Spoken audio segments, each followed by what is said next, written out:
What's going on? Welcome back to the channel. So today we're going to talk to you about NIO. I want to go over some of the current data points, break it down what's moving it, and what big money has been really doing with NIO. Before we get into any of that, make sure to hit that thumbs up, and with that, let's get right to it.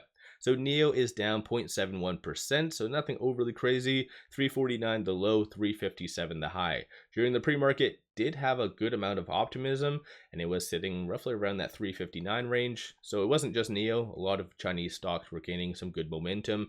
During that same time frame, shorts were returning, and since then they kind of did piggyback off of the negativity and now are increasing their position. So it's kind of unfortunate, and currently just the broader market selling off because of Trump. So Trump and Powell going back and forth. Supposedly Trump just tweeted out saying that all of this uncertainty in the market is because of Powell and his inability to cut rates. So it is very comical just to watch this from a third-party standpoint, just seeing it all unfold and them kind of arguing like children. One of them is a president, so that shouldn't be happening. So I think the market is just saying, WTF, what is going on? Why are we even investing right now? And a couple of different things on a side note. You are seeing gold increasing significantly, same with Bitcoin. So Bitcoin, people are finally leaving and ditching the US dollar, and because it is just weakening and moving to Bitcoin. Gold, same thing, that is up 2.89%. So it's a unfortunate scenario kind of playing out. Like I mentioned though, shorts were returning first thing during the pre-market. Now they are increasing 937.12 thousand shares.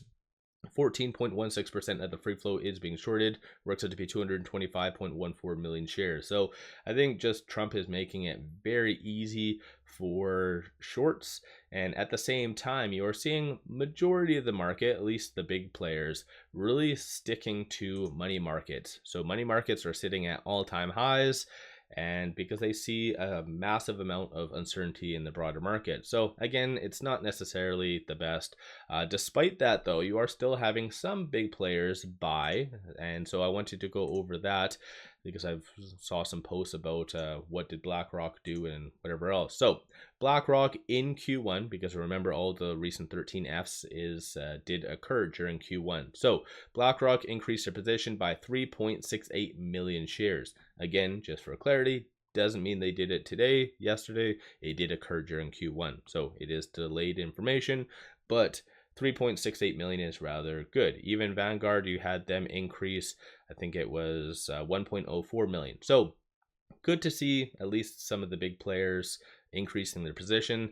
Some people don't necessarily like that, only because both of those names and a couple others buy a lot of volatile stocks and heavily shorted stocks just for the purposes of lending it out. Very profitable business for them. So again, it's good to see BlackRock increasing their position in any stock, but sometimes there is some ulterior motives.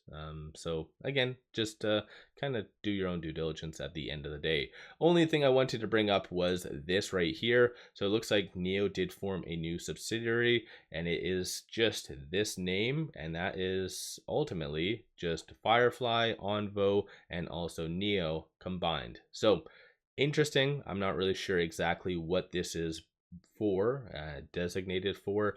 Possibly it could be maybe for a joint venture with eventually 𝗖𝗢𝗡𝗘𝗖𝗧.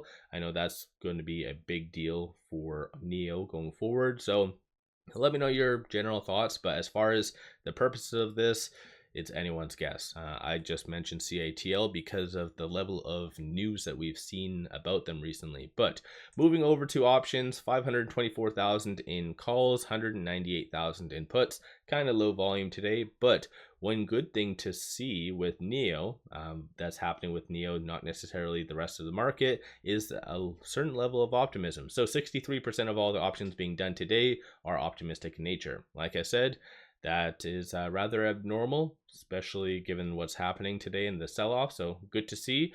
Based on the bulls, you are seeing a consensus for it to be roughly around that $4 range, and then the bears for it to be sub 350. So definitely a lot more upside is anticipated. No transactions occurring so far on the secondary market above $100,000. Dark pool is a little bit more active. I'm sure a lot of this is linked to shorting, as like I mentioned, shorts did and were returning first thing. Now they're increasing, so I'm sure a lot of this is just them. So let me know your viewpoint on that. With it right now at 351, trading between this S1 and this S2. 310 is going to be a strong support. 356, which it kind of bounced off of so far during the trading day, is going to be the next strong target slash resistance. But aside from that, no new analyst ratings, nothing along those lines. It is just kind of flirting with that ALMA, so it's just a very unfortunate scenario how all this is playing out, and how NIO and their ramp up and other kind of subsidiaries are starting to really develop at pretty much the worst time that we've had in the market in the last like 5+ years. So let me know your viewpoint on NIO. What's your kind of general thoughts on, for instance, BlackRock, Vanguard, a lot of the other big names increasing their position?